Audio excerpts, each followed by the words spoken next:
आज हम आपको एक पारे का कुश्ता बताने लगे हैं जो कि हज़ारदानी में तैयार होता है। आपने 3 तोले हज़ारदानी ले लेनी है और 1 तोला पारा ले लेना है। पहले 12 मसफ़ा लेके उसमें अच्छी तरह खल कर लेना है। बहुत अच्छी तरह खल करके जब देखे वो लेई सी बन गई है, ठीक है, उसकी टिक्की बना के आपने रख देनी है।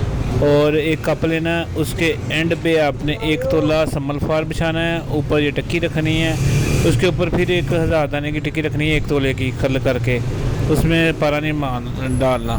और उसके ऊपर रख के उसके ऊपर फिर 1 सम्मल फार का तोला का पाउडर डाल के उसको बंद करके गिल हिकमत करके 3 किलो की आग देंगे, ठीक है। 3 किलो की जब आग देंगे तो देखेंगे आपका जो पारे का कुश्ता बेहतरीन तैयार होगा और ज़बरदस्त होगा। शुगर के लिए, क़ुव्वत बाह के लिए, असाबी कमज़ोरी के लिए, बंदे को दोबारा जवान करने के लिए ये जो पारे का कुश्ता होगा बहुत ज़बरदस्त है।